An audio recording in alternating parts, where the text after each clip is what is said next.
guys, what's going on? Welcome to another episode of the Marriage Savvy Podcast. I'm your co-host, John Bautista, and in today's episode, we're going to be bringing on Kim's first guest, Melissa Griffing. Melissa Griffing is a licensed professional counselor. She went to the University of Mississippi and earned her bachelor's in elementary education and psychology. She then pursued her Master of Arts in counseling at Southern Methodist University and is currently working on her PhD studies in counseling education and supervision. If you've been waiting for an episode that navigates some of the discussions about children in therapy, this episode is for you.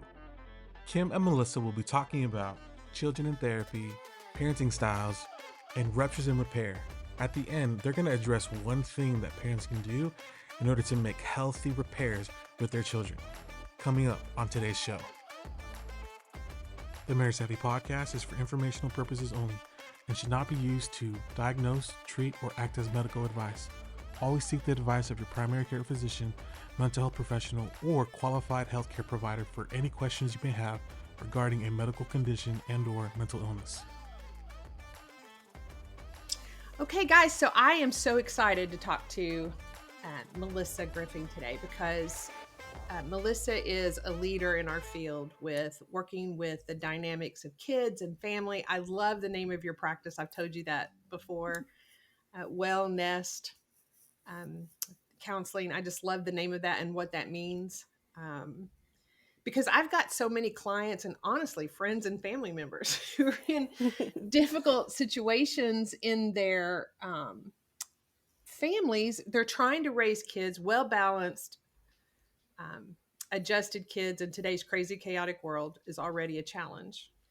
And just some tough questions are coming up, and I want to talk to an expert about it. Yay, I'm glad to be here. Yeah, Thank you for that. Yeah, so excited. And like I said, a lot of good questions out there coming from people that I want to hear your input on. So tell us just a little bit about where your passion comes from what you do. Oh gosh, I think my passion really for kids and like working with families and parenting really started when I was a kid myself. I grew up with a mom that was a pediatrician, and so I just grew up watching her help kids and families, and she owned her own business, so I grew up with that model. And I remember back in when I was in high school, I was volunteering at this place for kids who would come during Saturday, and they called it Saturday school, and we would help them with some homework, and we'd play some games and things like that. And I remember just looking at my mom and being like, God, these kids are so much fun, and they've got so much potential. They just don't have the right tools, and they don't have parents who know how to give them the right tools. And so even back then I was interested in like this family dynamic thing. And, you know, when I was 15, I didn't have a word for that. I didn't know what that was. But I kind of fell into just this life, just my life of just like working with families and kids and doing the parenting and just helping all of them be the best versions of themselves. That's where WellNest comes from. We want to make your nest well, bring wellness to your nest. So, yeah. Yeah, I love that. And so when is there too young to have your kid see a therapist? So it's not really a question of, is it too young? Rather, what type of therapy are you doing? So I work with a lot of parents who come to me before they even have kids or when they're pregnant with their first kiddo. And what they're looking for is just that help in that leg up in parenting, right? We always say when we bring kids home from the hospital, when you bring your baby home from the hospital, they don't come with a manual. They don't come with training. They don't come with instructions. No, they don't? No. That's a huge bummer for me. That's a huge bummer. Sorry to let you know, they don't come with instructions. And there is not, and if I'm being totally honest, there is not a parenting program out there that is one size fits all. Like there's just not, because kids are so nuanced and families are so nuanced. So when is too young? It's not, again, back to the question, not really a question of what's too young. It's what type of therapy. So with little kids, like if parents come to me and they're like, I have an 18-month-old and they're showing me anxiety and They just seem really anxious and clinging to me. I'm working with the parents in that scenario. I'm not doing play therapy. They're too little for that. They're developmentally not there. But I'm working with the parents. We're working on how they interact with their child, how they're sending those messages to their kiddo about safety and what's okay and what's not okay. And we're building that attachment for their children and the parents. And then as we get older, like the youngest kiddo I think I've worked with one-on-one is probably 3. And at that stage, we're very much into play therapy because now we developmentally can play in that metaphorical space a little bit more, and we can really play out our feelings. And then it just keeps going up from there. From play therapy, we'll move into more of activity therapy, which is still play-based, but maybe a little bit more teaching involved. And then as we get into our adolescent years, that's when we can really start doing some of that talking therapy as opposed to like play or activity therapy. Mm-hmm. Man, that's so good. A quick question for you because we want to clarify. I barely heard of therapy, maybe like in the last 4 to 5 years. So for people that are listening and don't know what play therapy is, can you just give like a quick description and maybe an example of how that's played out like in a session? Yes. So I'm what they call a registered play therapist, which means on top of my LPC, my licensed professional counseling licensure, I have this extra specialty, which means I'm trained and have many hours of supervision to work specifically with children. And so we believe as play therapists that children's language is play. Everything they do, everything they learn, they do that through play. If you just watch kids on the playground, they'll play moms and dads or grocery or, school, things like that. That's them playing their day out or playing their experiences out, and they're integrating it into their understanding of how the world works. So as a play therapist, I take that natural language and then we put it into a playroom. So when you come into a playroom in a therapy office, you're going to see lots of toys, and all of the toys are very purposeful and specific. So I just don't go to the toy store and buy whatever, right? We've got a reason and a purpose for those toys.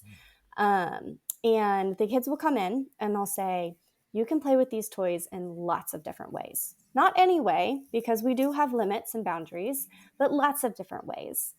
And they'll start playing. And then where the therapy comes in is as they're playing, they usually start to slip into playing out their day somehow. So for example, I had a kiddo come in and she had me play a board game, but she changed all the rules to the board game, which is totally fine in play therapy.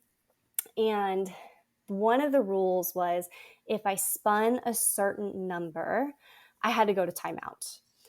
And for me as a play therapist, that took away all of my control, right? Like I can't control what number I spin on the spinner. It's just going to land there. And so for me as a play therapist, I'm looking at that and I'm like, this is a kid who gets in trouble at school all the time.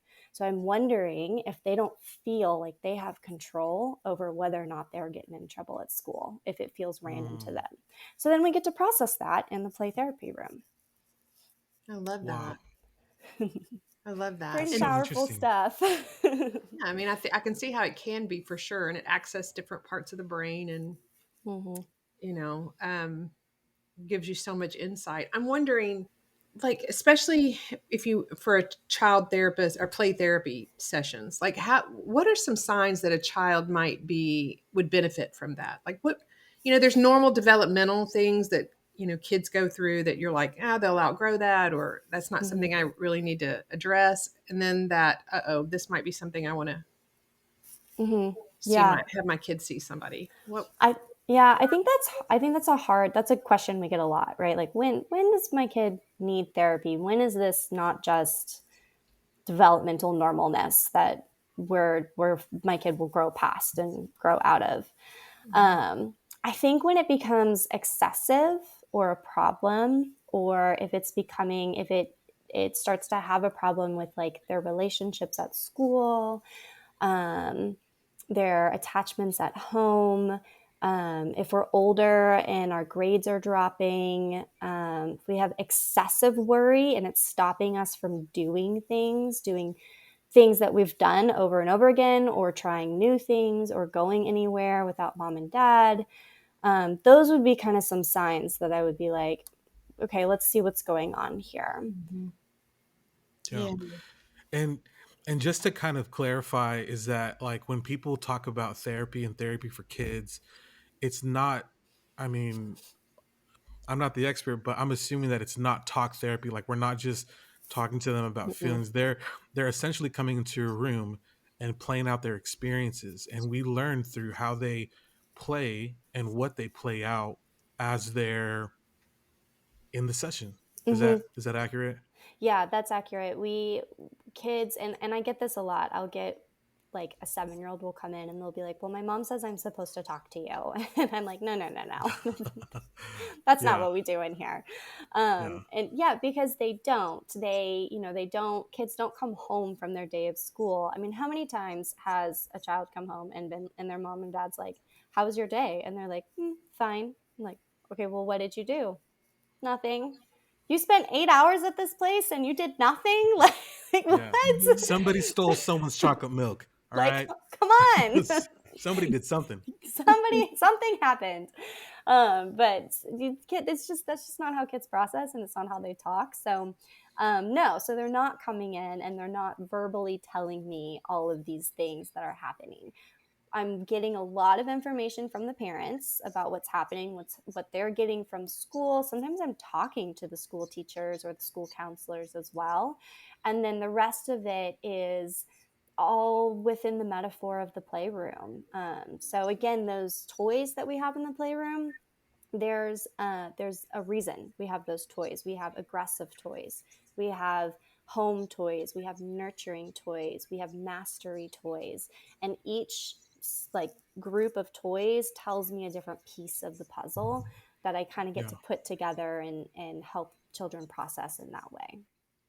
And then do you work with the parents on like, here's what I'm seeing and here are some tips or advice I have to kind of help you? You Mm-hmm. know, your kids obviously got some really big emotions or feelings. And so here's how to. Mm-hmm. Mm-hmm. Yep. Yeah. Especially at WellNest. This is why we're WellNest. I get a lot of play therapists really love working with the kids, and they find that working with the parents can be really challenging and sometimes scary, right? Because Mhm. we don't want to say something that's going to hurt parents' feelings.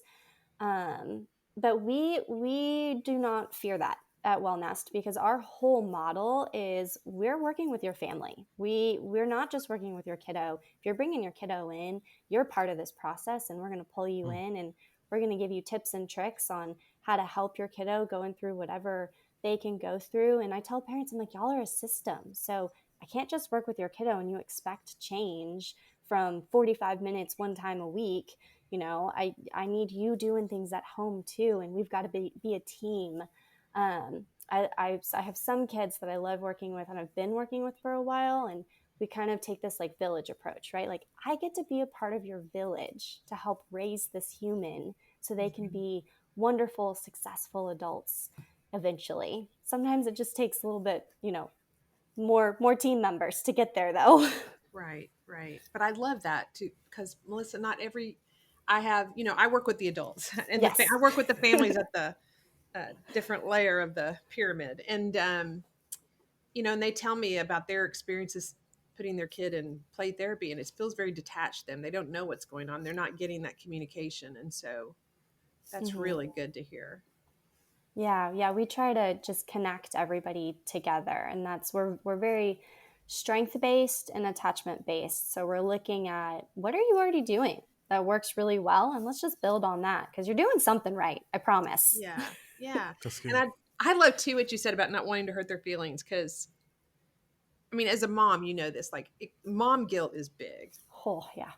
And I don't care how conscientious or how well adapted or whatever you are, You're gonna mess up. you're gonna mess up and you're gonna have these days where you feel like I remember I, I remember one time I just came home and told my husband, I'm like, just take them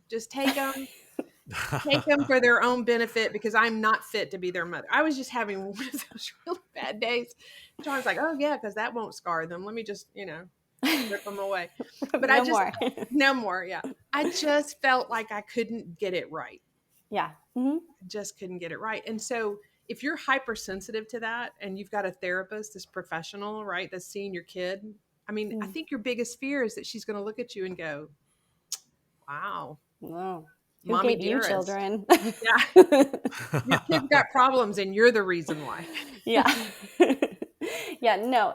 And that's, I think that's what, you know, is at the heart of like all of parenting, right? Like we do our best. We really do. I tell parents all day long, I am trained, heavily trained in this stuff. I am a professional and I get it wrong at least 4 times a day. Yeah. At least. Yeah. Yeah. So you just, and that's the other thing we really work on is like as parents, right, we model for our children constantly. Our children are constantly watching our every move and our behavior and how we interact when we're mad or frustrated, and they're soaking all that in. And I tell parents that and they're like, man, that's a lot of pressure. And I'm like, yeah, welcome to parenthood. You know. But the beautiful thing is that we get to model repair, right? We get to model what it looks like when we make a mistake, when we yell at our kids, when we scream at the top of our lungs at our kids. We get to model being like, hey, man, I made a huge mistake. I should not have lost my cool. I am so sorry. Can you forgive me? Oh my gosh. If parents could just do that more, if they Yeah. could just, I get parents and then it's like, well, I said I was sorry. What more do you want? You know, kind of attitude with their spouses and their kids, right? Yeah. And so if we could just learn as a human race how to make repair and be vulnerable and open ourselves up to our own vulnerability, Mm. If you could you right? imagine if a whole generation of children were raised with that? No. That would, I mean, what would that look like for those little children that become adults one day? What would that look like? That would be fun to dream about. Yeah. I have to ask this too because I see it like we're in Florida now on the beach, and you sit on our balcony and overlook the beach, and I see all these young moms, and I see so many of them, like you can tell the ones that are social influencers, Oh, yeah. right? The kids are in the perfect little bathing suits, Hmm. matching mommy dresses and bathing suits, which I did that. I mean, I Sure. wasn't social media back in the dinosaur age, but we did get family portraits and all that, right? But Yeah. sometimes I look and I'm like, I wonder sometimes if we're missing it because we're not present. Mm-hmm. You know, Hmm. we're trying to get the perfect Hmm. shot or image or whatever, and our kids are just going along with it, but we're not really like. Do you see the effect of that in families? Like, that's got to have Yeah. an impact, right? I mean, even in my own family, right? Like my 3-year-old will find my phone and be like, "Oh, here, mom, you forgot your phone," right? And like come hand it to me if it's not Oh wow. in my hands, right? So me, I like, and I'm not an influencer. I don't have my phone out 24/7. We intentionally put our phones away, but after school and between bedtime, and even that still, they still will be like, oh wait, this is yours. It belongs in your hand. That's where it lives forever and ever, or your ear. Yeah. So I do. There's a disruption in attachment that can occur. And then that whole topic is actually super fascinating because it's starting to move into like child actors and um, parents using their kids for like monetary reasons on social Mhm. media, and that's carrying Mhm. their whole lifestyle. And so I'm very curious what this generation is going to grow up to. I mean, if you like listen to any of the Disney kids who are now adults talk about their childhood and their upbringing and the protections that were not in place for them, this feels very similar to that. And so I'm really curious how this is going to go for these Yeah. little baby influencers. It's Hmm. just watching. Yes. I mean, there's so many layers to all that, right? Oh, for And sure. um, it's just watching parents, and this is not, I'm not trying to down parents. It's a tough job. It It's a is. tough job. Um, but it just seems like I see so much where their attention is on their phones or on getting that shot or on whatever, Hmm. and not on just being enjoying the Just being moment with their present. kid. Just be present. Hmm. I Yeah. think our kids, I mean, I remember somebody telling me one time, this lady that um, was making observations, I'm sure, about my generation. And she said, Kim, they don't want things. Your kids just want your time. They Yeah. don't need your things. They just want your time. Yeah. Well, and it reminds me of that experiment that was done, but what it showed was a mom interacting with her baby, and then the mom withdrawing from interacting. The That's still the face yes, experiment. I yes, use that in couples yes. therapy. I use it in parent training all the Yeah, time. it's Ed Tronick, I think, is who did the It experiment. was that one? Okay, Yeah. yeah, that's it. But fact Yeah. check that, John. Make sure we got the name Yeah. right. But yeah, it's You got it. the still face experiment. I love that. I Yeah. use that to show couples how much damage they can do to each other by ignoring each other. Yeah. Yeah. Well, and so to bring that back to, parenting and with your phone and not being present, I think that's the same thing. I It think is. we're that separation or the attention is just elsewhere, and kids feel that. Guys, Google, if you're listening to this, Google still face experiment and watch it. It's like a minute and a half. Yeah, it's not long. It's hard to watch. It It's hard to is. watch, but it's It is. so powerful. Yeah. Man, that's so good. Well, I want to pivot and I do want to ask you about ruptures that kids see or experience. And I do want to share with you guys like a memory that I have. It's vivid memory of my parents fighting in the house. And I just remember crying. That's all Mm. that I remember. I just remember crying and banging on the door and wanting it to stop. And I have no other recollection of what happened. But I think that whenever we have a conversation about parents, a lot of the parents bring a sense of like embarrassment or shame, like, oh man, I'm really messing up. And even if I ask for forgiveness, I just keep on um, just being in ruptures, like with my husband or with Mm. my wife. And so I'm curious, like for the parents that are listening and are wondering, man, how much damage am I doing? And even the way that the question is phrased, like how much damage am I doing? I'm just curious if you can speak to that. Like what's going on whenever a child experiences like a rupture, whether it's between their parents or between like the parent and like another sibling. Mm. Yeah. I think it's complicated and nuanced. I think none of these answers are going to be super black and white. Yeah. And I think repair is very important, right? But so, so I think it's the degree of the fight, right? So a lot of research says that it's okay to disagree in front of your kids. It's okay to have disagreements as long as you do it in a healthy, respectful way. And it sounds like your experience, that was not what that was. Yeah. It was not calm.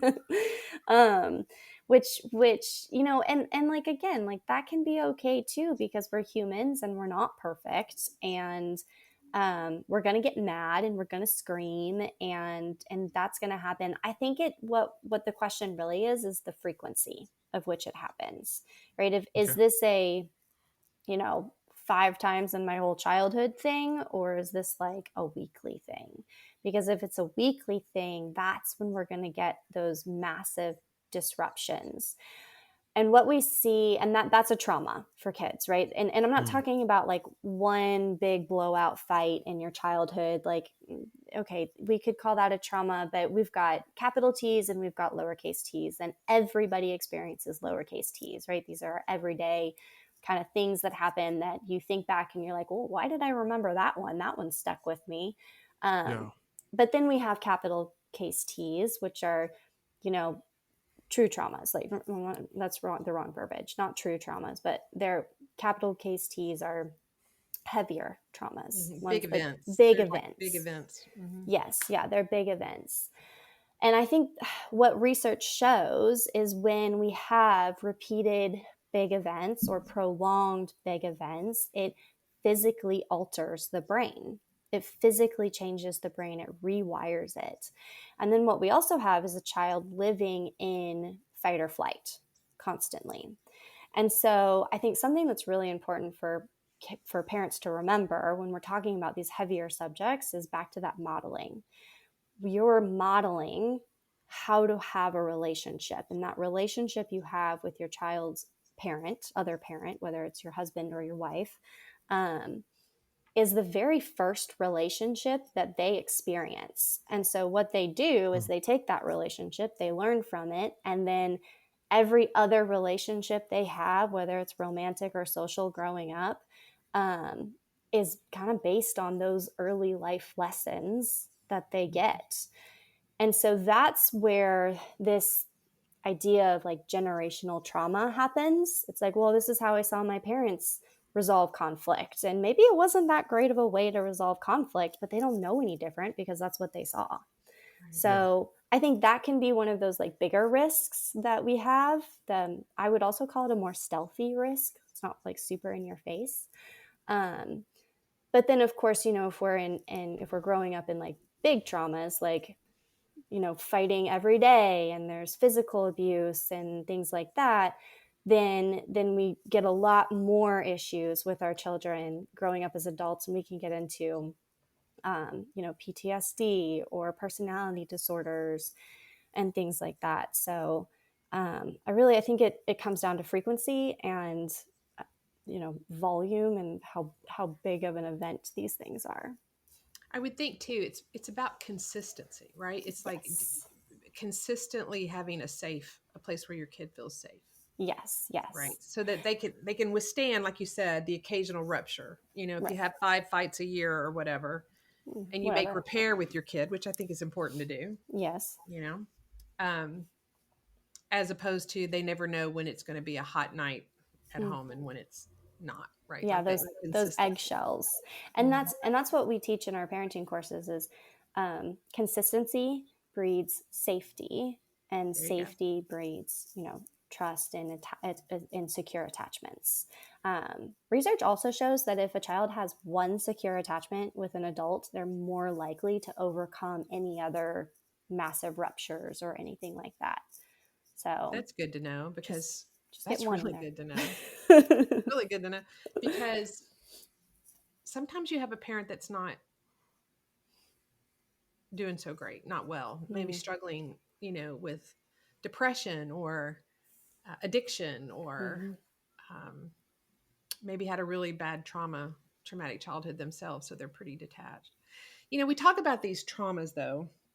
I think it's what I want to know too and hear about. We talk about the big T's, the events, like you're in a home where a parent's an alcoholic and they're screaming and yelling or throwing things or, God forbid, hitting somebody in the house, right? I wonder if it's even more common to have the really detached parent, Mm. the parent that withdraws, the parent that doesn't know how to connect. Yeah. I think that kind of can be a big T trauma. Oh, for sure. Yeah. And that was kind of that like covert trauma, right? That Yes. generational trauma that I was alluding to earlier of, yeah, when we have a consistent withdrawal, and these are all different, if we get into the parenting side of things, these are all different parenting techniques and parenting types, right? So we've got the authoritarian, who, if you think of like an authoritarian leader, like Hmm. in history, like that's what we're talking about in your family system. So someone who's my way or the highway. We don't really care about our kids' feelings. We see parenting as a hierarchy. I'm on top, you're the child, you do what I say because I'm the king, basically. And there's not a lot of room for negotiation in that type of parenting style. And then we've got authoritative, and authoritative is that more of that parenting with, right? Like I'm in charge, I'm still the authority here, but I'm open to listening, I'm open to negotiating. We're more equals because we're both humans, but I it's still my job to keep you safe and make decisions that you don't always like because I have to keep you safe, or that's the right thing to do for you. And then we've got permissive parenting, which is the, oh, whatever, just do it. I don't care. Don't bother me. Like raise yourself, right? And then what you're talking about is we've got those, but yes, those withdrawal parents that will just really not connect. Right, we're Yeah. not going to neglectful. That's the word I was looking for. We've got the Neglectful. neglectful Yes. style, and we're not meeting needs. We're not connecting. We're not uh, emotionally being present or physically being present sometimes. And it's interesting because I'll work with a lot of parents who were raised by this type of parent, who's that neglectful type of parent. And this is not just neglecting, like this is not like the true sense of the word neglect, meaning like I'm not feeding or watering you, right? This is like I'm just not paying attention to you, but I'm giving your basic life needs to survive, shelter, things like that. And but so what's interesting is there's this whole genre of adults who are now parents that are raising children, and they're realizing that they are children who are raised by emotionally stunted parents. And that has caused a lot of issues within their parenting or their Yeah. marriage, things like that. Wow, that is so helpful. Even as you're describing it and explaining it, I can't help but think of some of the experience that I have in working for organizations that advocated for children. And I remember, you know, handing out packets and explaining what these parenting styles are.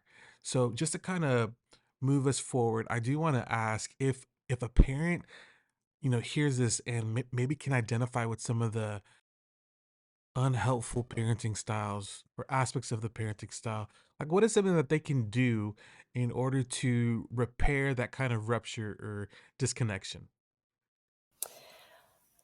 That's a great question. So, well, first of all, I do want to clarify the authoritative parenting style is kind of where we want to be as parents. And there's a lot of names for authoritative parenting style, and there's those are the four main researched parenting styles. All these other parenting styles like helicopter parent or gentle parent or lawnmower parent, that's my favorite one. That's the newest one right now. Which one is that Um, one?